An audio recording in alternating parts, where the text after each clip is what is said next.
예배는 개념이다. 네이버 검색창에서 검색하세요.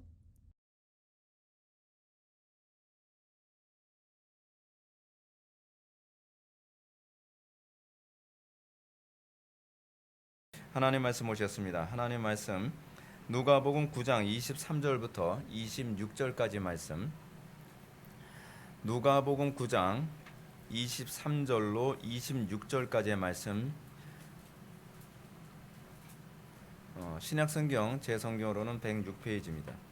신약성경 106페이지 누가복음 9장 23절로 26절까지의 말씀.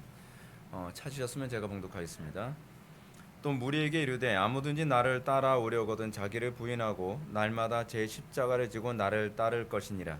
누구든지 제 목숨을 구원하고자 하면 잃을 것이요 누구든지 나를 위하여 제 목숨을 잃으면 구원하리라. 사람이 만일 온 천하를 얻고도 자기를 잃든지 빼앗기든지 하면 무엇이 유익하리요. 누구든지 나와 내 말을 부끄러워하면 인자도 자기와 아버지와 거룩한 천사들의 영광으로 올 때에 그 사람을 부끄러워하리라. 아멘. 이 시간은 철로육정 24번째 강의가 되겠습니다. 십자가 체험이라고 하는 부분을 살펴보도록 하겠습니다. 십자가 체험. 먼저 우리가 본문 볼까요? 나는 꿈속에서 크리스천이 왕의 대로로 올라가는 것을 보았다. 왕의 대로는 양쪽으로 담이 둘러져 있었는데 담의 이름은 구원이었다. 무거운 짐을 지고 있었지만 크리스찬은 그 길로 달려 올라갔다. 등 뒤에 무거운 짐 때문에 매우 힘들었지만 크리스찬은 언덕이 있는 곳까지 달려갔다. 그곳에는 십자가가 서 있었으며 약간 아래쪽으로 무덤이 입을 벌리고 있었다. 크리스찬이 십자가 있는 곳에 오르기 시작하자 그의 짐은 어깨로부터 시작하여 등에서 떨어져 나갔고 계속 굴러서 무덤의 입으로 빠져 들어갔다. 더 이상 무거운 짐을 볼 수 없었다. 크리스천은 기뻐 즐거워하면서 말하였다. 주께서 슬픔을 당하심으로 나에게 안식을 주셨습니다. 주님의 죽음으로 나에게 생명을 주셨습니다. 자신의 무거운 짐이 떨어져 나간 것은 크리스천에게 매우 놀라운 일이었기 때문에 크리스천은 십자가를 보고 또 보았다. 그의 머리에 있는 샘이 터져 물을 내려보내는 것과 같이 크리스천의 양쪽 뺨으로 눈물이 계속 흘러내렸다. 크리스천이 십자가를 바라보면서 눈물을 흘리고 있을 때 세 명의 빛나는 이가 그에게 와서 인사를 하였다. 그대에게 평안이 있을지어다. 첫 번째 빛나는 이는 당신의 죄가 용서를 받았습니다 라고 말하였고, 두 번째 이는 크리스천의 누더기 옷을 벗기고 빛나는 옷을 입혀 주었다. 세 번째 이는 그의 이마에 표식을 하였고 봉에 있는 두루마리 하나를 주면서 가는 길에서 읽을 뿐 아니라 천성의 문에서 제시하여야 한다고 말하였다. 예, 크리스천이 지금 십자가 앞에서 비로소 죄로부터 자유함을 얻는 이 아주 감격스러운 장면을 우리가 보게 됩니다. 기독교 신앙을 십자가 신앙이라고 얘기합니다. 근데 십자가 신앙이라는 얘기를 많이 들었는데 기독교 신앙이 십자가 신앙이라는 것을 제대로 납득하는 사람들은 별로 많지가 않습니다. 제가 이제 최근에 그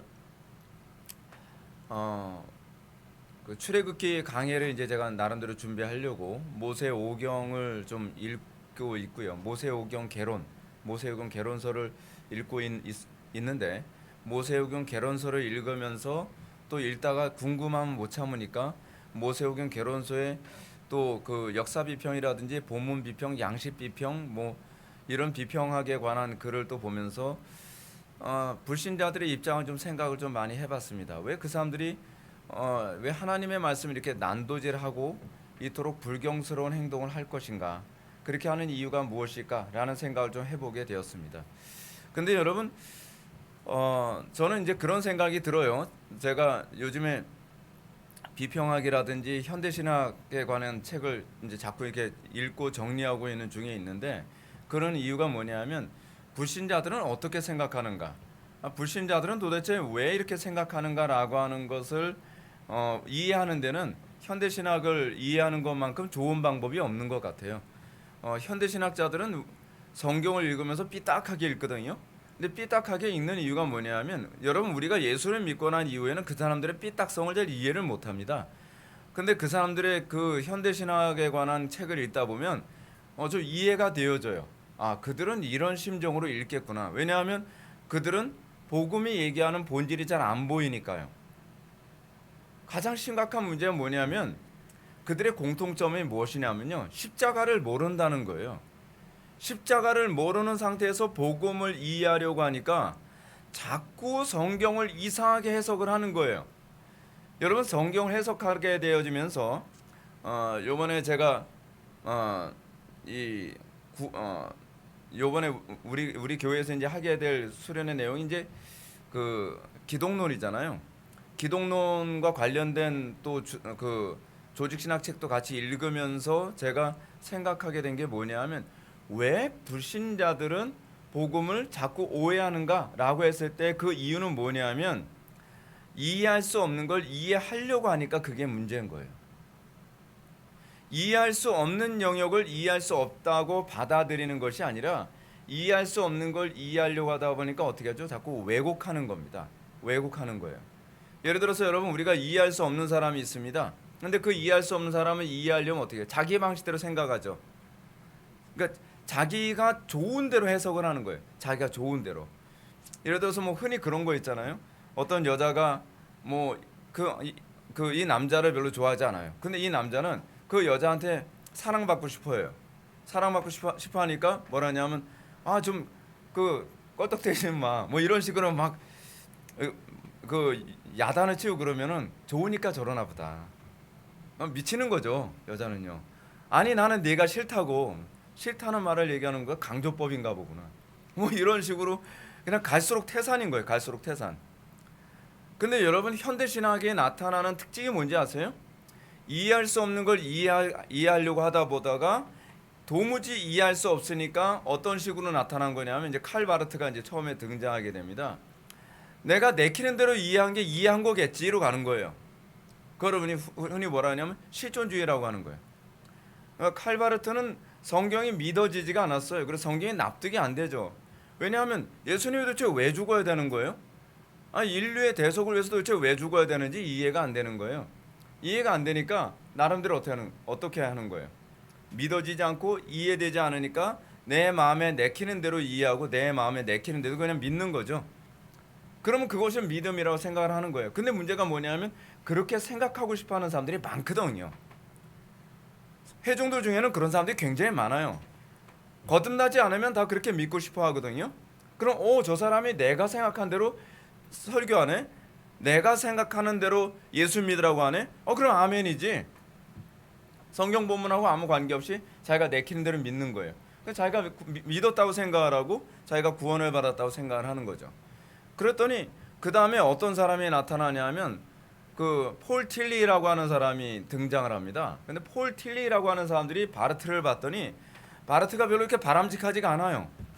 왜냐하면 자기가 내키는 대로 믿으니까 자기만 이해를 하지 다른 사람들이 그 사람을 이해를 못하는 거예요. 소위 바르트의 특징이 뭐냐면 이런 거거든요. 나 환상 봤어 라고 얘기하는데, 환상 본 건 자기나 본 거지 다른 사람들한테 환상 본 건 설득이 안 되잖아요. 그러니까 폴 틸리 같은 사람이 나타나서 복음은 모든 사람들이 다 이해할 수 있도록 해야 될 그 복음 아니냐, 뭐 이렇게 나오기 시작을 하는 거예요. 그러면 이제 어떻게 되는 거죠? 이해가 안 되는 건 그건 이해가 안 되지, 왜냐하면 그거는 그냥 신화기 때문에 그래, 뭐 이런 식으로 그냥 이해되게 만드는 거예요. 그러니까 폴 틸리 같은 경우에는 어떤 문제가 봤냐면, 예수님이 죽으셨느냐 죽지 않으셨느냐, 예수님이 부활했냐 부활하지 않으셨느냐, 예수님이 실존하는 인물이었냐 아니냐 별로 중요하지 않다는 거예요. 왜냐하면 나에게 있어서는 예수님은 납득되는 분으로 남아 있으면 되는 거니까요. 뭐 지잘난 맛에 산다는 얘기죠, 쉽게 얘기해서. 그러니까 십자가 없는 신앙이 가져다주는 특징이 이겁니다. 기독교 신앙은요, 소위 어거스틴 같은 사람들이 얘기한 것처럼 나는 이해하기 위해서 믿는다 해서 시작을 해야 돼요. 십자가를 져보지 않은 사람, 십자가를 모르는 사람이 복음을 이해하려고 하면 자동적으로 나타나는 것은 자유주의로 갈 수밖에 없어요. 인본주의로 갈 수밖에 없는 거죠.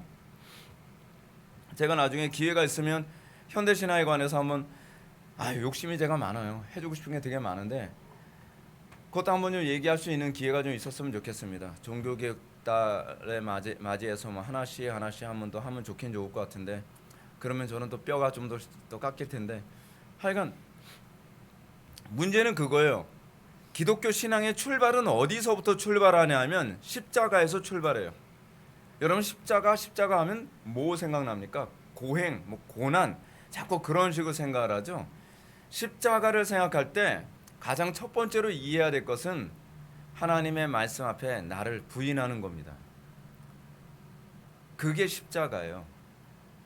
고행이 십자가가 아니라 내 생각과 안 맞아도 하나님의 말씀이 그거다 그러면 하나님의 말씀에 순종하며 가는 겁니다. 근데 그러면서 고난이 따라오게 되는 거죠.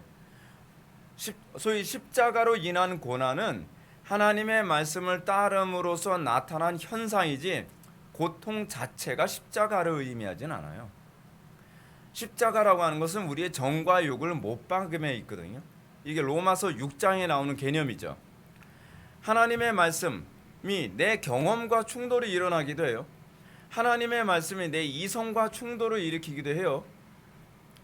근데 문제는 하나님의 말씀을 내 이성과 충돌이 일어나지 않게 믿고 싶다는 거예요. 그게 십자가가 없는 사람들의 전형적인 특징이거든요.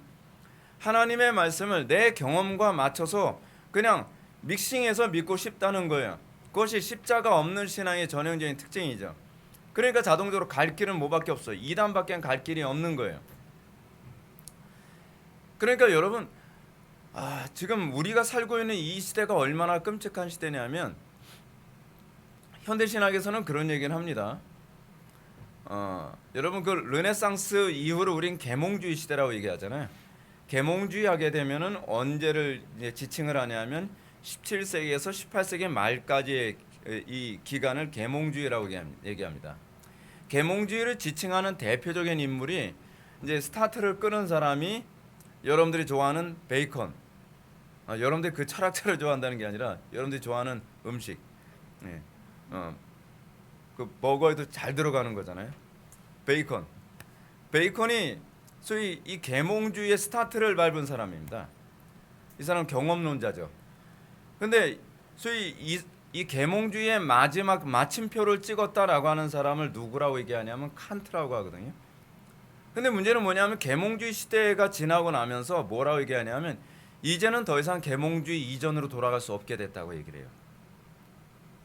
이건 굉장히 심각한 문제예요. 지금 우리가 살고 있는 시대는요, 계몽주의의 영향을 굉장히 많이 받은 시대거든요. 절대로 사람들의 사고나 문화가 계몽주의 이전처럼 하나님은 존재한다라고 하는 명제와 전제로 사고를 할 수 없게 된 시대에 우리가 살고 있다는 거예요. 우리는 그런 시대에 우리가 살고 있어요. 우리는 그런 시대에 저는 여러분들을 말씀으로 양육을 해야 되고 여러분들은 여러분들의 자녀들을 양육을 해야 되는 그런 엄청난 시기에 우리가 살고 있다는 거죠.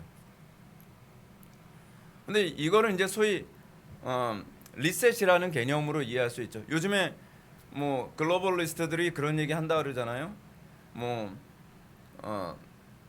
그 그레이트 리셋이라고 얘기해가지고 시대를 새롭게 다 리셋한다 이런 얘기를 하죠. 근데 그레이트 리셋이 오면서 나타난 현상이 뭐냐면 기독교 문명에서 당연하다고 생각했던 것들이 이제는 우리가 살아가는 이 시대에서는 당연하지 않은 것이 돼버리고 말았어요. 뉴 노멀이라고 하는 표현으로 사용하죠. 새로운 당연함, 그렇죠? 이제는 그 당연함, 노멀이 예전에는 한 남자와 한 여자가 결혼하는 것이 정상적이고 노멀이라고 했다면 이제는 뉴 노멀의 시대에서는 어떻게 해요? 뭐 남자와 남자가 결혼하든 여자와 결혼하든 또는 한 그 남자와 많은 여자, 한 여자와 많은 남자가 결혼하든 이게 노멀이라고 얘기하는 거예요. 뉴 노멀 시대에 얘기하는 그 노멀. 근데 이것이 일반화되고 있어요. 우리는 그것과 싸우는 시기에 살고 있다는 거예요. 사실 솔직히 제가 말씀드린다고 한다면 저는 제가 보는 입장에서는요, 계몽주의도 버거워요. 계몽주의하고 싸우는 것도요.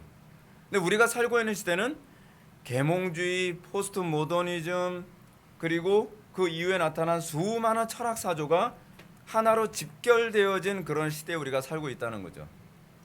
이런 시대에 여러분들 분별을 어떻게 할 거예요? 저는 오늘 예배 인도하기 전에도 계속 하나님께 기도한 것이 뭐냐면 그거예요.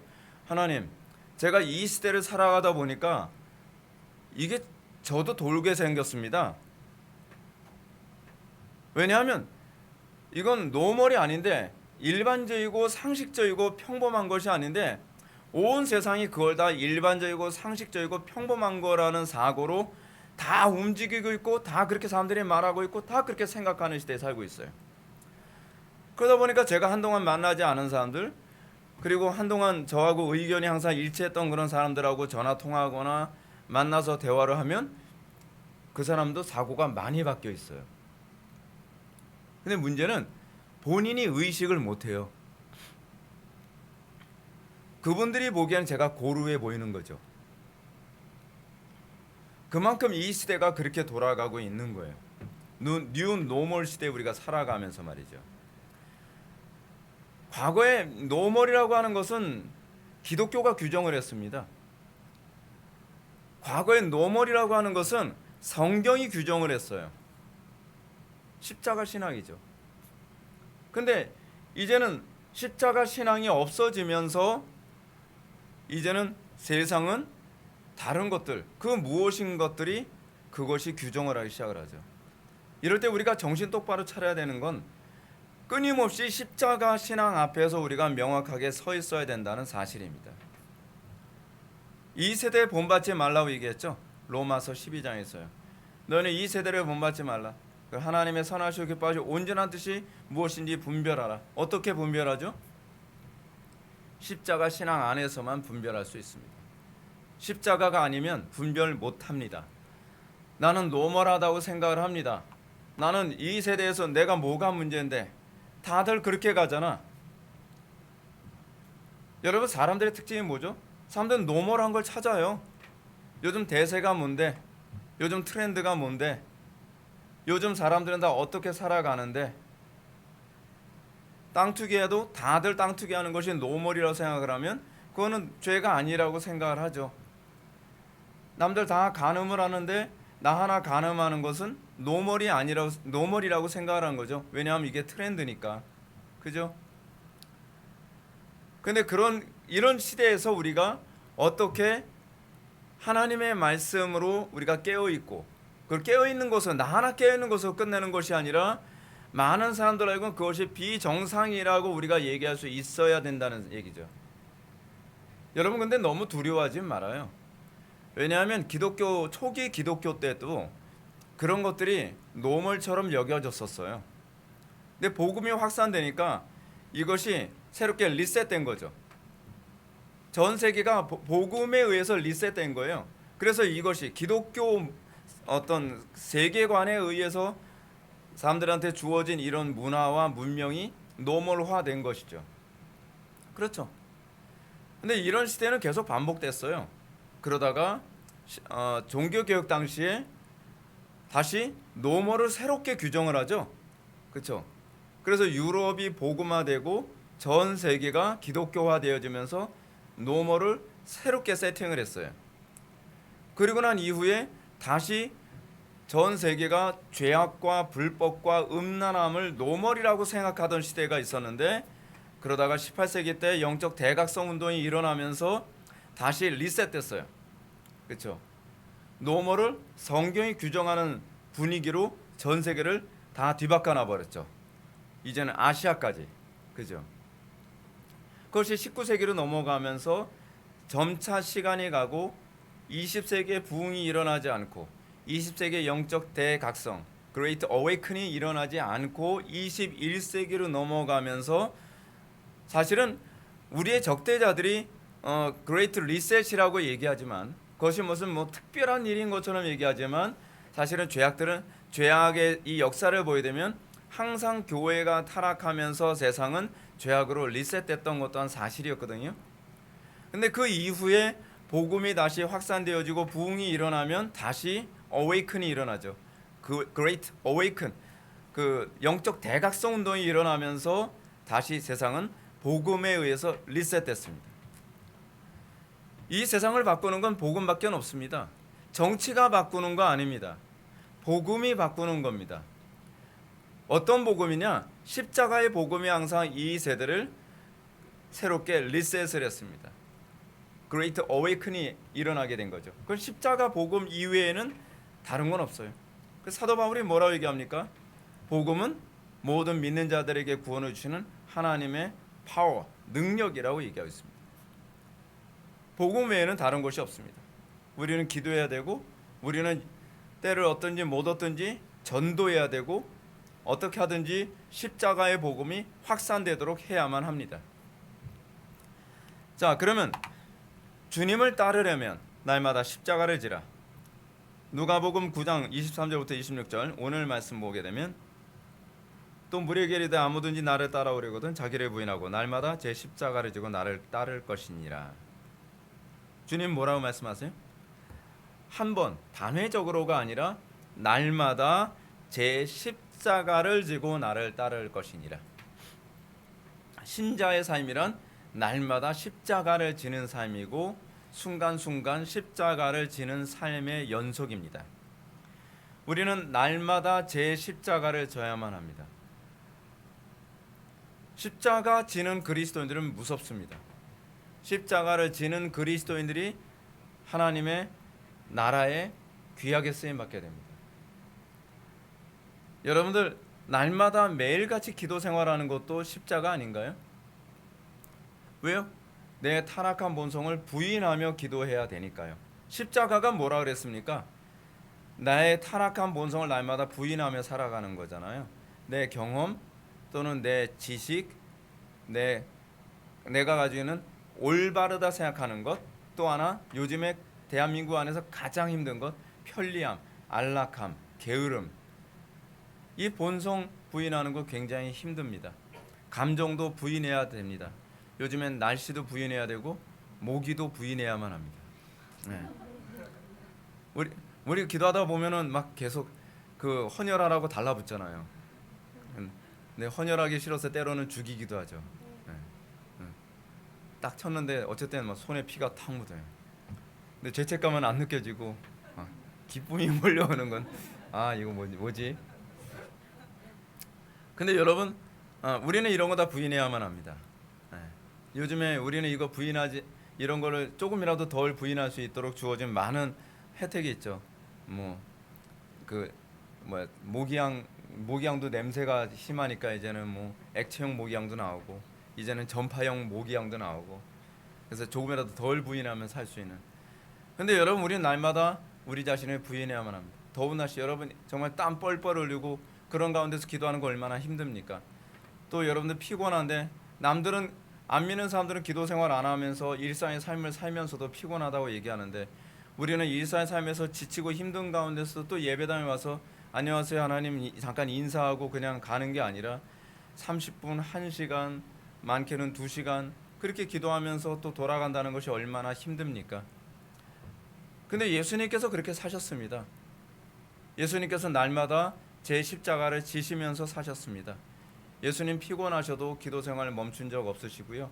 예수님 마음 상하고 그 괴로울 때도 기도 생활 멈춘 적 없으십니다. 그렇기 때문에 우리도 그렇게 살아야만 합니다. 누구든지 제 목숨을 구원하고자 하면 잃을 것이요 누구든지 나를 위하여 제 목숨을 잃으면 구원하리라. 이게 우리가 살아가는 방식입니다. 우리 날마다 우리의 목숨을 부인하며 살아갑니다.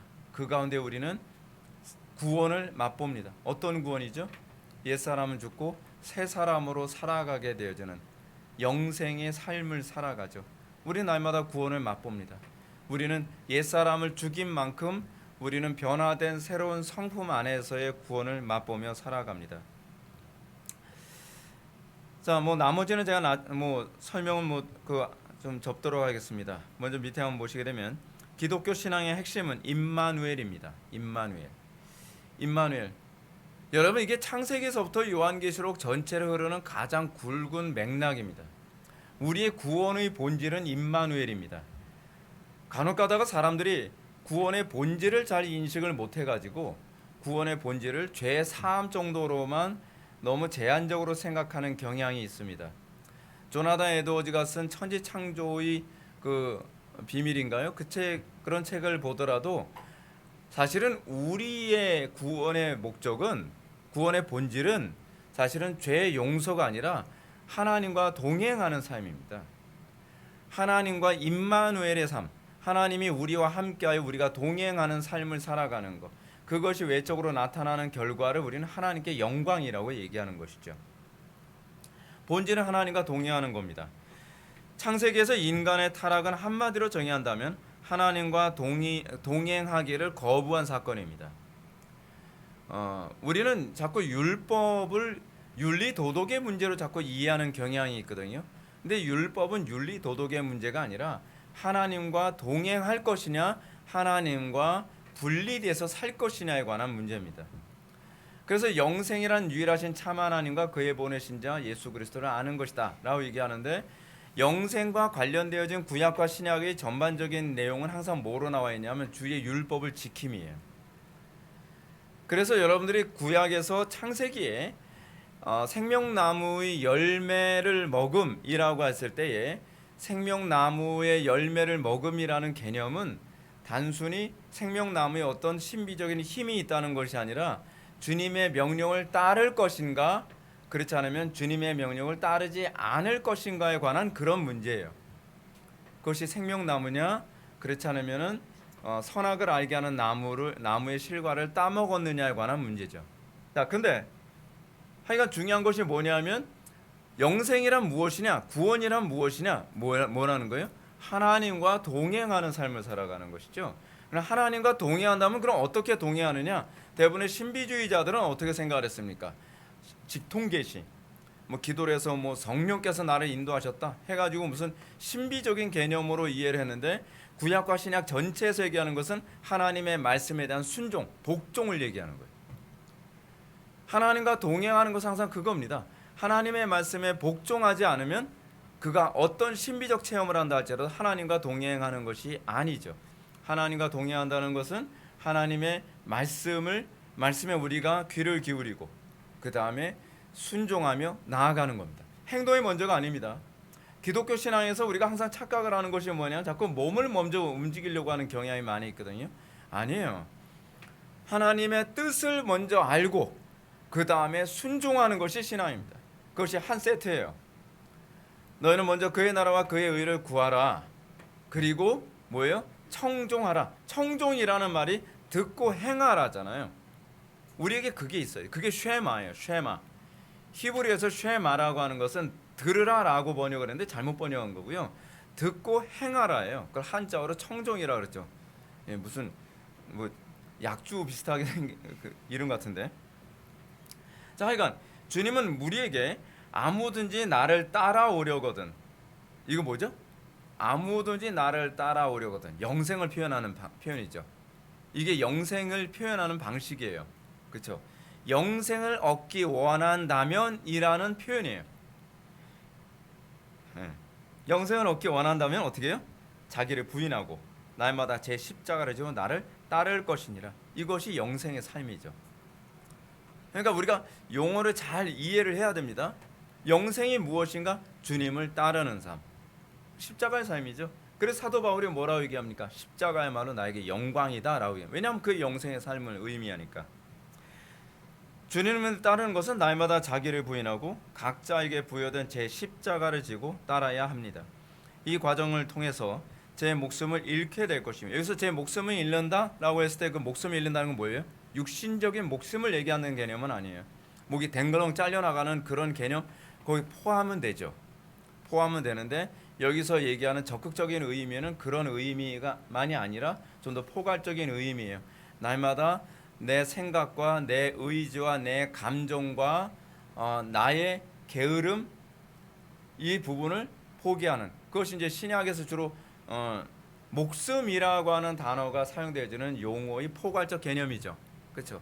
날마다 우리가 이런 것들을 잃게 되죠. 그렇죠? 그렇게 이것을 잃게 되고 이런 사람들은 구원을 받게 되는 것이죠. 근데 이 어법은 이렇게 해야만 구원을 받는다는 얘기가 아닙니다. 항상 신약의 어법은 뭐냐면 구원받은 사람은 날마다 제 목숨을 잃는 사람이라는 개념이에요. 예.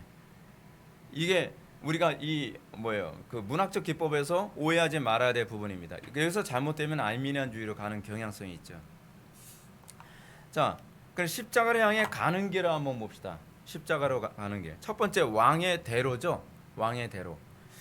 크리스천이 십자가를 향해 걸어가는 길은 왕의 대로, 큰 길이라고 하는 의미 아닙니까? 왕의 대로를 따라가야 했습니다.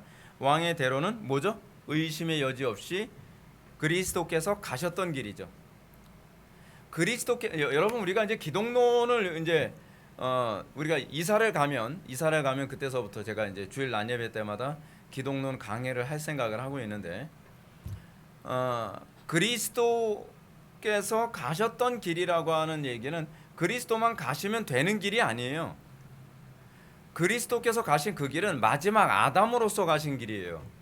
그렇기 때문에 그 마지막 아담으로서 아담에게서 재창조된, 그러니까 거듭난 성도들은 당연히 마지막 아담이신 예수님이 걸어가셨던 그 길을 따라가는 것이 옳죠. 그죠? 그리스도께서 가셨던 길은 바로 그 길이고, 그리고 우리가 날마다 그리스도와 운명 공동체로서 날마다 그의 삶에 그대로 연합된 삶을 살아가는 것이죠. 그걸 신약에서 바울이 계속적으로 얘기했던 부분입니다. 십자가의 길은 그리스도께서 가신 그 자기 부인의 길을 얘기하죠. 예수님의 삶 자체가 날마다 자기 부인의 삶이었죠. 예수님은 원죄가 없으심에도 불구하고 고난을 통해 순종함을 배워서, 어디서 나온 얘기죠? 히브리서에 나오는 얘기죠. 그죠? 우리도 이제 그 삶을 살아가는 거죠. 날마다 고난 가운데에 순종을 배우는 것. 그렇죠? 이 가르침은 신자가 믿음으로 구원을 받았다 하지만 이 가르침은 내 마음대로 살아도 된다는 뜻이 아니라 믿음으로 산다는 것은 그리스도와 동행하는, 그리스도를 따르는 삶을 의미한다는 거예요. 그것이 믿음이라는 얘기예요. 우리는 믿음을 굉장히 피상적으로 이해하죠. 근데 성경이 가르치는 믿음이라고 하는 얘기는 그리스도와 동행하여, 그리스도와 동행하면 어떻게 해요? 당연히 그리스도께서 가셨던 길을 가겠죠. 그죠? 아니, 내가 믿음이 있노라 하면서 그리스도께서 가셨던 길을 안 간다고 하면 어떻게 내가 믿음이 있다고 얘기할 수 있겠어요? 믿음이란 뭐예요? 그리스도와 연합한 삶이라고 얘기하고 있잖아요. 그렇다고 한다면 내가 그 믿음 안에 있다고 한다면 날마다 그리스도께서 가셨던 그 삶의 연속선 안에 있음을 알겠죠. 그래서 우리는 그걸 보고서 뭐래? 저 사람이 그리스도인이다라고 얘기하는 거죠. 그에게서 그리스도의 영광이 비춰진다는 거죠. 얼굴에서 뭐 광채가 나야만 그가 그리스도의 영광을 가지고 있는 그런 개념이 아니라 그리스도께서 가셨던 그런 라이프 스타일을 그대로 따라가는 삶의 그 모습을 통해서 그에게서 하나님의 형상, 하나님의 영광이 나타난다라고 얘기할 수 있는 거죠. 그러니까 날마다 우리가 점검해야 될 게 뭡니까? 정의로운 삶을 살아가는 것이 아니라 내가 과연 그리스도와 동행하는 삶을 살아가고 있느냐에 관한 문제를 점검해야 돼요. 내가 얼마나 도덕적이냐에 관한 문제가 아니에요. 루터가 끊임없이 얘기했잖아요. 끊임없이 어디서요? 맨날 우리 교회에서. 루터가 한 말처럼 소위 그 신자의 삶의 문제는 도덕성의 문제가 아니에요. 신학적인 문제예요. 우리가 진정으로 거듭난 하나님의 백성이라고 얘기한다면 나는 과연 신학적으로 사고하고 신학적인 행동을 하고 있느냐에 관해서 질문을 던져야 돼요. 그 신학적이라는 게 결국 뭡니까? 그리스도와 동행하는 삶을 살아가는 거죠. 제가 이번에 기독론과 관련해서 참 하고 싶은 얘기가 굉장히 많아요. 근데 난예배 때 해도 될까 싶을 만큼 너무 좀 철학적인 얘기가 많이 들어갔으면 약간 안타깝긴 한데, 우리가 그리스도인으로서 삶을 산다는 것은 그리스도의 삶에 우리가 그대로 동참하고 있느냐에 관한 문제예요. 도덕적이라고 하더라도 여러분 그리스도와 동행 안 할 수 있다고 제가 말씀드렸죠. 여러분 우리가 착각을 한 게 뭡니까? 내가 주의 이름으로 귀신도 쫓고 능력당하고 병도 고침. 이 문제에서 가장 심각한 문제가 뭐죠? 그리스도의 인격적 삶에 연합되지 않았다는 게 이게 문제잖아요. 그래서 불법을 행하는 자들은 나에게서 떠나가라. 내가 너희를 알지 못하노라. 우리가 날마다 관심을 가져야 되는 건 내가 정말 그리스도와 동행하는가? 그거거든요. 근데 여러분 기도 많이 할수록 그게 더 선명하게 느껴집니다. 기도 생활을 제가 기도 생활의 신비를 제가 자주 느끼는데 기도 생활을 좀 등한시하면 사람이 좀 착해져요. 제가 말 실수한 거 아니에요. 기도 생활 약간 등한시하면 사람이 착해져요. 왜냐하면 그 세상을 보면서도 굉장히 관대하게 보이기 시작을 해요. 굳이 딴지 안 걸고요. 그냥 그런 뭐 사람들도 뭐 그렇게 살 수도 있겠다. 그냥 그것이 이렇게 거슬리게 보이지 않는 거예요. 그래서 안 믿는 사람들하고 있어도 별로 부딪힐 일이 없죠. 근데 기도 생활이 점점 늘어나면 늘어날수록 사람이 좀 나빠져요, 상태가. 이거 말 실수한 거 아니에요. 세상 사람들의 삶의 모습이 거슬리게 보이기 시작을 하는 거예요. 참아지지가 않는 거예요. 그래서 자꾸 말하게 되고 자꾸 세상과 싸우게 되어지고 그리고 하나님에게서 떠난 그 불경건에 대해서 참아지지가 않는 그런 현상이 나타나는 거예요. 지금 한국교회의 가장 심각한 문제가 뭔지 아십니까? 설교자들이 너무 착하다는 거예요. 하나님을 예배하는 예배를 맡고 있는데도 얼마나 착하고 순종적인지 몰라요. 그럴 수 없어요. 그럴 수 없어요. 어느 시대든지 우리가 하나님과 동행하는 삶을 살았다고 하는 우리의 신앙의 선배들은 세상을 향해서 굉장히 많이 질시와 멸시와 공격을 끊임없이 받았어요. 그게 정상이에요. 왜냐하면 우리의 그 그리스도께서 그렇게 사셨으니까요. 그리스도를 향해서 세상은 좋게 평가 안 했습니다. 그렇죠? 바리새인들이나 사두개인들 좋게 평가 안 했죠. 그게 우리가 그리스도와 동행하고 있다면 우리에게 나타나야 되는 거예요. 세상의 불의와 죄악을 보면서 참아지는 것이 신앙이 아니라니까요. 비느하스처럼 창 들고서 찍는 그런 밖에 나서 창 들고 돌아다니는 얘기는 아니에요. 예, 그런 거룩한 분노가 있는 것이 정상적인 그리스도인이라는 거죠. 그게 없잖아요. 지금 분노 안 하잖아요. 하나님의 이름이 모독을 당해도 참을만 하잖아요. 그 그리스도와 동행하는 거라고 생각할 수 없죠. 예수님께서는 성전이 모독당하는 것을 참을 수가 없으셔서 어떻게 했어요? 이걸 다 뒤집어 엎고 그랬잖아요. 그게 정상이죠. 우리가 그리스도와 동행하고 있다면 우리는 그리스도와 동일한 감정적 반응이 나오는 것 또한 우리에게서 기대해 볼 만하죠. 이게 굉장히 심각한 문제예요. 두 번째, 담의 이름은 구원이다. 왕의 대로는 양쪽으로 담이 둘러져 있었다고 하는데요. 담의 이름은 구원이라고 합니다. 이는 십자가를 향해 가는 그리스도의 길을 벗어나서 구원을 보장받을 수 없다는 얘기입니다. 다른 예수, 우리가 이 담을 벗어나서 십자가로 향할 수 있는 방법은 없습니다. 우리는 왕의 대로 그리스도의 그 길을 따라감으로써 비로소 우리는 십자가를 경험하게 되는 거예요. 근데 오늘날 많은 사람들이 그 담을 벗어나서 신앙생활하는 사람들이 많죠. 그러니까 제가 왜 자꾸 그 현대신학 같은 책을 읽냐면 그 책 읽으면 사실 솔직히 제가 말씀드리면 되게 짜증이 나요. 스트레스를 굉장히 많이 받아요. 근데 그런 책들을 제가 읽는 이유가 뭐냐면 이렇게 왕의 대로를 벗어나서 구원받을 수 있다고 생각하는 온통 거짓된 가르침이 17세기 이후에 계속 터져나왔다는 거예요. 계속. 그렇다고 한다면 목회자들이 성도들이 어떤 미혹 가운데 있는 어떤 가르침의 미혹 가운데 있는지를 알아야죠. 그래서 제가 그 책을 읽는 거예요. 근데 우리는 지금 그런 미혹 가운데 지금 둘러싸여 있는 가운데 있거든요. 우리가 절대로 잊어서는 안 되는 것이 뭐냐면 그리스도를 떠나서는 구원이 없다는 겁니다. 물론 이 그리스도에 관한 개념도 명확하게 규정을 해야죠. 폴 틸리도 그리스도를 얘기하고 바르트도 그리스도를 얘기하고, 리첼 같은 사람도 그리스도를 얘기하는데 그 그리스도가 우리가 알고 있는 그리스도가 아니에요. 철학적 그리스도예요. 알버트 슈바이처 같은 사람도 그리스도를 얘기했지만 그 그리스도가 우리가 믿는 그리스도가 아니에요. 다른 예수죠. 다른 영.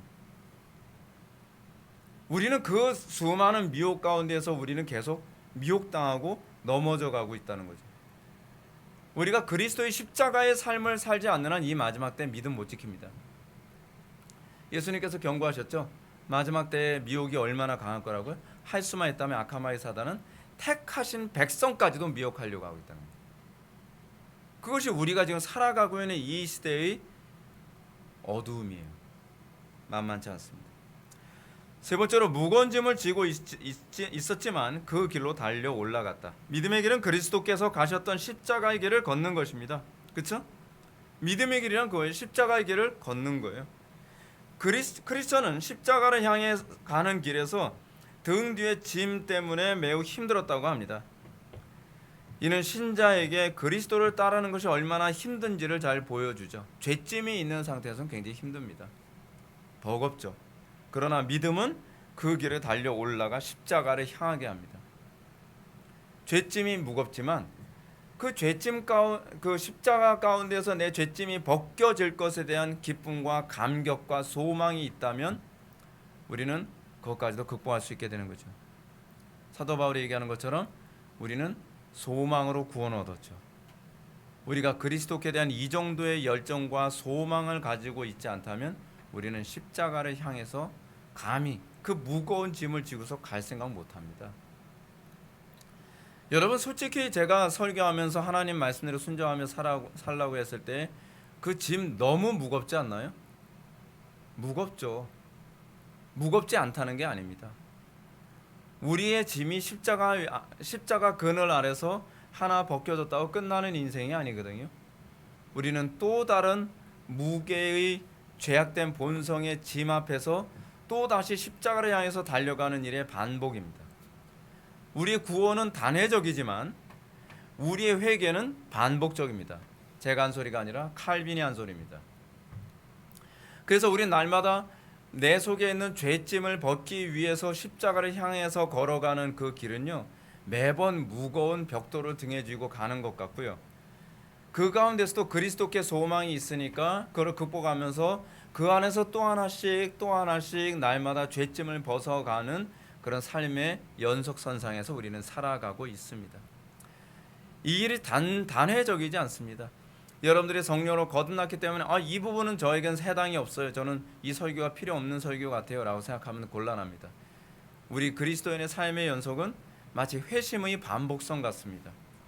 그것이 성령께서 우리를 이끌어 가시는 방식이죠. 십자가 체험. 그럼 십자가 체험이 무엇인가? 그곳에는 십자가가 서 있었으며 약간 아래쪽으로 무덤이 입을 벌리고 있었다. 크리스천이 십자가 있는 곳으로 오르기 시작하자 그의 짐은 어깨로부터 시작하여 등에서 떨어져 나갔고 계속 굴러서 무덤의 입으로 빠져들어갔다. 더 이상 무거운 짐을 볼 수 없었다. 여러분, 이것과 관련해서 우리가 찬송가가 그거잖아요. 십자가 그늘 아래 나 쉬기 원하네. 이걸 경험한 거죠. 이걸 경험하고 이걸 아는 거죠. 저 햇빛 심이 쪼이고 내 짐이 심이 무거워. 굉장히 존 버넌의 철로역정의 이 내용하고 굉장히 일치하잖아요. 근데 그 십자가 그늘 아래서 우리는 또 쉼을 얻고 또 쉼을 얻고, 그리고 한번 그 십자가 그늘 안에서 쉼을 얻은 경험이 있으면 또다시 우리는 십자가를 바라보며 그 안에서 쉼을 소망하죠. 기대하게 되는 것이죠. 우리에게 그런 소망과 기대의 삶이 있는 것이 정상입니다. 그것이 없다면 일시신앙이든지 그렇지 않으면 한 번도 구원을 받아본 적이 없든지 둘 중에 하나임에 틀림이 없습니다. 우리가 왜 죄와 싸우죠? 우리는 왜 죄와 싸우되 피 흘리기까지 싸우는 일이 생기죠? 그것은 우리는 십자가 그늘 밑으로 들어가기 위한 처절함이기 때문에 그렇습니다. 그것이 죄와 싸우는 우리의 삶의 방식입니다. 그래서 우리는 그 십자가 그늘 안에서 또다시 죄를 이기고 죄의 짐이 저 무덤에 빠져들어가는 것을 경험하고 우리는 또 감격하고, 그리고 또 죄와 싸워서 또 승리하는 일에 반복적 삶을 살아가게 되는 것입니다. 십자가 체험이 일어나기 전에 반드시 염두에 두어야 될 점이 있습니다. 그것은 자신이 전적 타락과 무능에 대한 충분한 인식입니다. 하나님께서는 우리에게 날마다 반복적으로 깨닫게 하시는 것이 무엇이냐면 내 힘으로 내 죄악된 본성, 내 힘으로 나의 환경을 극복할 수 없다는 것을 계속적으로 깨닫게 하시고 깨닫게 하시는 일에 반복선상에 있습니다. 근데 우리는 이거 잘 까먹습니다.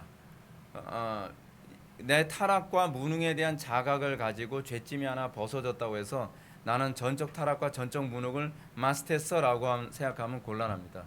우리는 또 다른 문제에 봉착하게 되면 또 다른 나의 타락한 본성에 또 부딪히기 시작을 하면 우리는 또 일이 반복됩니다. 내 힘으로 이걸 또 이겨보려 애를 쓰고 내 그 힘으로 이 타락성을 극복할 수 있을 거라고 생각하는 거예요.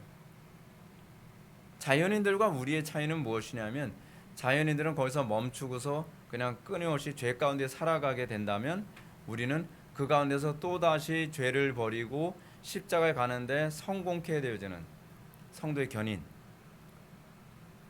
이 성도의 견인이 계속 반복적으로 우리를 이끌어서 우리를 또다시 십자가에 도달하게 만드는 일에 반복하게 되게 만드는 거죠.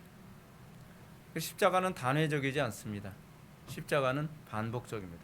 그래서 날마다 제 십자가를 져야 되는 겁니다. 단회적으로 십자가를 지는 것으로 끝나는 것이 아니라 날마다 제 십자가를 지고 우리는 그 구원의 감격을 그렇게 누리면서 가는 것입니다. 이것을 우리는 구약 신학 언어로 얘기하면 언약갱신이라고 얘기합니다. 언약갱신.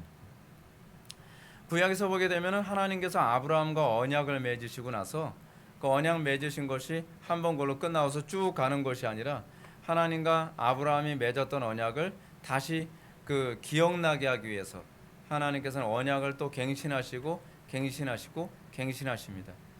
그리고 아브라함 다음에 이삭을 통해서도 하나님께서는 또 수많은 다양한 사건들을 통해서 언약을 갱신하시는데 갱신하시는 방식이 마치 이런 식이에요. 하나님께서 아브라함에게 약속하시고 나서 언약 갱신은 어떻게 하시죠? 네 아들 이삭 바쳐. 그 자기 부인이잖아요. 십자가잖아요. 그 자기 부인과 십자가를 통해서 다시 언약이 갱신되어지죠. 그렇죠? 이삭에게도 그런 일이 반복되죠. 야곱에게도 그런 일이 반복되죠. 구약 이스라엘 백성들의 삶 속에서 날마다 그것이 반복되죠. 항상 자기를 부인하도록 하나님께서는 요구하시고 그런 하나님 말씀에 순종하면 언약이 갱신됐다는 것이 그 재물의 불로서 지나감이라고 하는 방식으로 이 언약의 갱신이 반복됨을 통해서 구원의 감격이 식지 않죠. 신자들에게 있어서 구원의 감격이나 열정이 식는 이유는 무엇이냐면 십자가를 지지 않을 때 감격이나 열정이 식게 되어집니다. 날마다 제 십자가를 지고 그리고 그 십자가에서 하나님과의 관계의 언약의 갱신을 반복적으로 맛보게 되면 그는 식지 않습니다. 다시 식은 것 같다가도 다시 불이 붙고 식었던 것 같다가도 다시 불이 붙죠. 하나님께서는 언약의 갱신 때마다 그 제물에 불로서 연락하시는 것처럼 하나님께서는 우리 자신을 하나님께서 기뻐하시는 거룩한 산 제물로 드릴 때에 우리의 심령에 성령의 불이 우리로 하여금 다시 언약의 갱신을 통해 충만함을 맛보게 하는 것이죠. 그런 식으로 성령이 충만해지는 거예요. 우리가 왜 기도 생활해야지 성령으로 충만해지는지 아십니까? 기도 생활 자체가 날마다 자기를 부인하는 십자가의 한 부분이기 때문에 그런 거예요. 기도 생활을 반복하면서 날마다 자기를 부인하며 기도 생활하지 않고 충만함을 경험할 수는 없습니다. 예. 자, 이 인식이 충분하지 않다면 십자가를 통한 하나님의 의를 결코 붙잡지 않죠. 자기의 전적 타락과 무능에 대한 인식이 불분명하면 하나님의 의 절대로 붙잡지 않습니다. 값없이 의를 전가시켜 주시는 은혜를 믿음으로 받기 위해서는 자기 의가 전적으로 죽는 것이 선행돼야만 합니다. 그러므로 칼빈은 먼저 우리 자신에게 절망을 체험하지 않고서는 그리스도 안에서 충족한 위로를 절대 얻을 수 없다고 얘기했어요. 아주 적절한 표현이죠. 그러므로 칼빈은 믿음으로 말미암는 칭의를 다음과 같이 가르칩니다. 믿음으로 말미암는 칭의를 말할 때 그것과는 전혀 다른 방향으로 우리를 이끈다. 우리 자신의 행위를 보지 말고 오로지 하나님의 긍휼하심과 그리스도의 온전하심만을 바라보게 하는 것이다. 그리스도의 온전함만을 바라보게 되는 것. 설교자가 설교를 할 때에 온전한 설교를 하는데 항상 열정을 갖게 되는 것은 그리스도의 온전함만을 바라보기 때문에 그래요. 온전할 수 없음에도 불구하고 그리스도의 온전함만을 바라보니까 항상 설교가 마음에 안 드는 거죠. 항상 나의 삶이 마음에 안 드는 거죠. 남들이 보기에는 의롭다고 얘기하는데 자기가 생각하기에는 내 삶이 너무 형편없는 거예요. 심령이 가난한 거죠. 그 심령의 가난함이 나오는 이유가 뭐냐면 그리스도의 온전함을 바라봄으로써 나타나는 가난함이에요. 근데 이 심령이 가난하지 않은 사람 있죠. 나만큼 잘하는 사람, 나만큼 의로운 사람 있으면 나와보라 그래. 나만큼 설교 잘하는 사람 있으면 나와보라 그래. 나만큼 신앙생활 잘하는 사람 있으면 나와보라 그래. 라고 하는 이 말 속에는 이미 당신은 그리스도의 온전함을 본 적이 없든지 그렇지 않으면 바라본 적이 오래된 것 같네요 라고 하는 걸 스스로 입증하고 있는 것입니다. 그리스도의 온전함을 바라보면 바라볼수록 우리는 바울 같은 고백을 할 수밖에 없죠. 나는 죄인 중에 괴수로다. 그렇죠? 나는 모든 사도들 중에 지극히 작은 자로다. 이런 고백해야죠. 그런 고백이 자연스러워야죠. 그럼 그리스도의 온전함을 바라볼 때만 나올 수 있는 특징입니다. 십자가 체험이 주는 의미를 한번 봅시다. 한 번 더 넘겨줄래요? 십자가 체험이 주는 의미. 첫 번째, 당신의 죄는 용서받았습니다. 그 죄책으로부터 해방을 얘기하는 것이죠. 그럼에도 불구하고 양심은 더욱 예민해져서 주님을 더 온전히 섬기지 못함에 대해 심령이 갈급해지는 현상이 납니다. 십자가 체험은 우리에게 그런 현상을 가져다 줍니다. 죄책으로부터 해방됩니다. 그래서 우리가 좀 전에 우리가 불렀던 찬양에도 보게 되면은 저 공중에 구름이 일어나고 뭐 천사들이 나팔을 불 때에 그렇죠. 주 예수 이 땅에 오셔서 나를 심판할지라도 내 영혼 평안해라고 얘기할 수 있죠. 그렇죠. 그 찬송의 가사가 의미하는 바는 십자가를 체험한 칭의된 사람의 담대함이에요. 내 영혼 평안해, 내 영혼 평안해. 하나님의 그 심판의 나팔 소리가 들릴지라도 내 영혼은 평안할 수 있는 것은 칭의가 가져다주는 안식이죠. 근데 그 칭의는 하나님 앞에서 나의 온전치 못함을 동시에 바라보게 만들어서 그리스도의 의로 인한 안전함을 고백하게 만들어요. 내 의를 통한 안전함이 아니라. 그 두 번째로 누더기 옷을 벗기고 빛나는 옷을 입혀짐. 누더기 옷은 뭘 얘기하는 거죠? 이전의 악한 행실을 벗기고 그리고 그리스도의 의에 참여하게 만듦을 얘기하는 표현이죠. 이는 칭의와 성도의 올바른 행실을 말합니다. 신자는 칭의됨을 통해 도덕적 방종에 빠지는 사람이 아닙니다. 칭의는 하나님과 올바른 관계를 맺을 수 있는 신분의 변화를 의미하죠. 칭의가 의미하는 건요, 우리가 의로워졌다는 것이 아니라 하나님과 교제할 수 있는 신분을 갖게 됐다는 얘기예요. 그게 칭의의 기능이에요. 칭의의 기능. 그러니까 마치 여러분 어떤 관공서라든지 어떤 그 공무원들이 어디 들어갈 때 아이디 카드 같은 거 이제 딱 갖고 들어가잖아요. 마치 그런 거와 같은 거죠. 그거 없으면 결코 하나님과 교제하는 곳으로 들어갈 수가 없는. 그죠? 그래서 칭의는 하나님과 올바른 관계를 맺을 수 있는 신분의 변화를 의미하며 칭의된 신분은 성도들로 하여금 하나님과 올바른 관계를 통해 양심이 더 예민해지고 성령의 조명 가운데 자신을 민감하게 바라봄으로 더 거룩해져 갑니다. 우리는 의롭다는 어떤 신분을 갖지 않으면 아버지께 나아갈 수가 없습니다. 그거를 이제 예수님의 비유에서는 그 예복이라는 관점으로 표현을 했죠. 우리가 칭의됐는가 칭의되지 않았는가를 확인할 수 있는 시금석은 체험이 아닙니다. 우리가 칭의될 때 하늘에서 음성 들리지 않습니다. 하늘에서 너 의롭게 됐다 그런 거 없어요. 우리가 의롭게 됐다는 것은 그 이후에 나의 삶 가운데의 변화됨, 내 삶 속에서 하나님과 교통하는 삶이 가능해지는 거죠. 교통하는 삶이 가능한 것이 뭐로 나타나죠? 첫 번째, 기도예요. 기도. 기도를 통해서 성령의 인도하심을 받게 되죠. 기도를 할 때 간절함으로 그리고 가난한 마음으로 기도하는 마음을 성령께서 주시죠. 그건 칭의 됨으로써 나타나는 것이죠. 두 번째는 뭡니까? 두 번째는요. 하나님의 말씀에 의한 조명하심이 계속적으로 있게 됨으로써 그걸 통해 하나님과 교제하는 일이 가능하죠. 그래서 세 번째는 뭐죠? 순종함이죠. 순종함. 그것이 없이 어떻게 하나님과 그 인격적 교제가 가능해요? 그건 칭의 됐기 때문에 나타난 따라오게 되는 세 가지 현상이죠. 이것을 통해서 나의 칭의됨을 점검할 수 있게 됩니다. 세 번째, 그의 이마에 표식을 하였고 봉에 있는 두루마리 하나를 주면서 가는 길에서 읽을 뿐만 아니라 성전의 천성의 문에서 제시해야 한다라고 얘기합니다.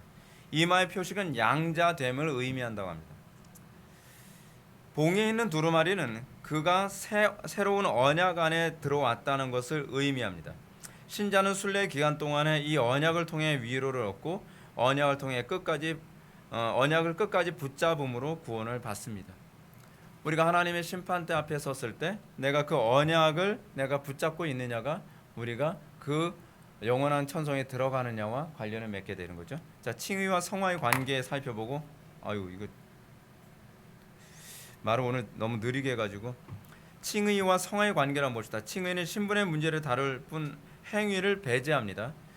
칭의됨은 행위의 결과가 아니라 하나님의 긍휼히 여김의 결과입니다. 긍휼히 여겨서 죄인을 의롭게 하시는 이유는 그가 담대히 지성소에 들어와 하나님과 교제할 수 있는 자격을 부여하는 데 있다 그랬죠. 아까 설명했습니다. 성화, 칼빈의 말처럼 우리를 새롭게 하셔서 율법에 순종하도록 하는 갱신의 역사를 포함시키는 것, 이것이 성화입니다. 칭의된 사람이 하나님과 관계를 맺음으로 그래서 그 관계 통해 새롭게 되죠. 그러면서 어떻게 율법에 순종함으로 날마다 갱신의 삶을 살아가죠. 제가 말씀드렸죠. 갱신에 관한 관점은 더 설명 안 하겠습니다. 세 번째로 성화는 칭의됨의 시금석이죠. 성화 즉 거룩한 삶은 우리가 그의 언약 안에 있음을 확신케 하는 수단이 됩니다. 성경에서 언약을 떠올리는 그림 언어가 바로 신랑과 신부, 왕과 백성, 아버지와 아들이죠. 여기서 신부는 간음을 하면 법적 관계가 깨지고 백성도 법을 어기면 법적 관계가 깨지며 아들도 아버지에게 불효를 하면 법적 관계가 깨집니다. 부부 관계에서는 이혼으로 법적 관계가 깨지죠. 그러니까 언약이 깨져요. 언약이. 하나님께서 이혼을 타당한 사유로 유일하게 허락하시는 것이 있다면 간음이거든요. 근데 그 간음이 이혼의 사유가 된다고 하는 것은 하나님과 우리와의 관계 안에서 영적 간음이 구원받지 않는 존재임을 드러내는 시금석이라는 것을 보여주는 방식이에요. 일반 계시를 통해서 특별 계시를 이해하게 만들어 주신 거죠. 그리고 왕과 백성과의 관계에서도 백성이 왕권을 찬탈하는 하극상을 할 경우에는 사형이죠. 그렇죠? 우리나라에서도 여적죄는 무조건 사형이죠. 그렇죠? 사형이에요. 네. 아버지와 아들과의 관계에서도 사형으로 표현됩니다. 너무 지나친 것이 아니라 그것이 그림 언어이기 때문에 그래요. 구약은 일종의 그림자거든요. 신약을 이해하도록 만드는. 그래서 자녀가 부모를 때렸을 경우에 그런 부모가 자녀를 때리는 그런 거일 경우에는 그냥 인정사정 보지 말고 돌로 때려 죽여라. 사형. 그런 언약 파기라는 의미를 가지고 있는 거예요. 네. 그런 내용을 담고 있는 겁니다. 십자가 체험의 중요성 봅시다. 김홍만 박사는 십자가 체험과 관련하여 청교도들의 가르침을 다음과 같이 언급합니다. 청교도들은 십자가 체험, 즉 회심 체험을 매우 중요시하였습니다. 단지 개념적인 십자가가 아니라 나를 위해 피 흘리신 그리스도의 십자가를 체험할 것을 강조하였습니다. 그 이유는 감각적인 십자가 체험이 있어야 하나님을 올바르게 섬길 수 있으며 진정한 감사와 헌신할 수 있고 그리스도를 위해 나 자신을 다 드려도 아깝지 않기 때문입니다. 한편으로 청교도들은 십자가 체험 없이 교회의 회원, 즉 세례 교인이 되는 것을 매우 경계했습니다. 왜냐하면 이들은 위선자가 되기 쉬우며 교회의 경관을 무너뜨리는 요인으로 작용했기 때문입니다. 근데 별로 동의가 안 되는 부분이 있어서 제가 말씀드렸는데, 십자가 체험을 너무 감격적인 어떤 체험 정도로 이해하는 것은 너무 어떤 면에서는 편향되어 있는 경향성이 있어요. 꼭 이런 식은 아닙니다. 날마다 죄와 싸우는 삶 가운데에 하나님께서 나를 거룩한 성품으로 바꾸시는 이런 과정이라고 하는 좀 더 보편적 개념으로 얘기하는 것이 옳다고 생각하고요. 또 하나 뭐냐면 회심 여부와 세례의 문제입니다. 그래서 이 교회 회원이 되는 사람들에게 항상 십자가 체험을 항상 물어본다고 하는데, 십자가 체험이라는 회심 체험을 얘기하는 거거든요. 근데요, 회심 여부를 근거로 해서 세례를 주는 것은 우리 개혁파 전통에 안 맞습니다. 이거 성경적이지 않아요. 그러니까 소위 침례 교회에서 주로 주장하는 그러니까 청교도들 중에서도 침례교파 청교도들이 있었거든요. 그들의 주장을 좀 가져와서 얘기한 것이 아닌가 하는 생각이 들어요. 제가 한번 읽을게요. 이런 김홍만 박사의 주장에도 한 가지 문제를 염두에 둬야만 합니다. 그것은 회심 여부와 세례의 문제입니다. 세례는 회심한 사람들에게 주는 것이 아니라 복음을 믿기 바라는 사람들이 받는 것이기 때문이죠. 이런 사실 때문에 청교도들은 유아 세례의 당위성을 주장했습니다. 김홍만 박사의 주장은 대부분 청교도들의 태도로 보기 어렵습니다. 아마도 침례파 청교도들의 입장을 언급한 것으로 보여집니다. 실제로 여러분들 사도행전을 보게 되면 사도행전에서 세례받은 사람들은 거듭난 사람 또는 회심한 사람들이 세례를 받은 것이 아니라 그리스도를 믿기로 작정한, 믿고자 하는 고백을 하는 사람들이 세례를 받은 겁니다. 그래서 사도행전 8장에 보게 되면은 마법사 시몬이 세례를 받거든요. 회심하지 않았는데도 불구하고, 회심한 증거가 없음에도 불구하고 그가 자기가 예수 믿기를 원합니다라고 했기 때문에 세례를 준 거예요. 그러니까 이 부분, 이제 김호만 박사가 얘기한 이 부분은 좀 약간 걸러서 이해를 해야 될 것 같다라고 생각하는 것이 제 입장입니다. 결론으로 들어갑시다. 우리가 십자가 체험에 대해서 오늘 살펴봤습니다. 십자가 체험을 좀 더 명확하게 잘 정리할 수 있는 기회가 됐으면 좋겠고요. 그리고 분명한 것은 십자가 체험 없이 신앙의 진보는 더 이상 나타나지 않습니다. 많은 사람들이 신앙의 진보가 없고 신앙생활을 오래 했다고 함에도 불구하고 신앙의 성숙이나 발전이 없이 그냥 정체되어 있거나 퇴보하는 경우를 굉장히 많이 봅니다. 그 회심 안 했을 경우, 그러니까 십자가 체험이 없을 가능성이 굉장히 높습니다. 우리가 십자가 체험하지 않고서 하나님 나라에 들어갈 수가 없습니다. 십자가 체험 없이 우리가 구원받을 수가 없는 거죠. 그러니까 여러분들, 우리가 마치 그와 똑같잖아요. 우리가 좋든 싫든 외국을 한번 가려면 뭐 한번 해야 돼요. 뭐 들어가면서 비행기 타기 전에 뭐 이것저것 검문하고, 뭐 다른 나라에 들어가기 위한 뭐 수속을 다 밟지 않고서는 절대로 못 들어가잖아요. 하다못해 세상의 이치가 다 그런데 하나님 나라 들어가는 데 있어서 우리가 십자가 체험 없이 그냥 뭐 믿음으로 구원받는 거라며, 믿음이 뭔지도 모르는 사람들이 항상 그런 식으로 용감하게 얘기를 잘해요. 믿음은 그리스도와 동행하는 삶을 살아가는 거예요. 근데 그리스도와 동행하는 것이 그렇게 만만하지가 않습니다. 십자가를 맛보고 그 안에서 그리스도와 동행하는 삶을 비로소 살게 되는 것이죠. 날마다 우리에게서 그 십자가의 반복성 또한 염두에 두시고, 그리고 그 십자가에서 우리가 영광을 누릴 때에 여러분들의 신앙의 감격이, 신앙의 열정이 식지 않고 끝까지 완주할 수 있을 것을 믿으시기 바랍니다. 기도하시겠습니다. 사랑이 많으신 하나님, 우리가 오늘 시간 십자가 체험을 통하여서 우리 신앙에 대해서 다시 한번 점검하게 되었습니다. 우리에게서 십자가를 부끄러워하지 않음이 우리 속에 가득하게 하여 주옵소서. 우리가 십자가의 원수로 살아가는 것이 아니라 사도 바울처럼 십자가를 가장 영광스러운 것으로, 그리고 십자가 이외에 다른 어떤 것도 알지 않기를 원하노라라고 하는 바울의 그 고백이 우리의 고백이 될 수 있도록 은혜 베풀어 주옵소서. 예수님의 거룩하신 이름으로 기도 올렵나이다. 아멘.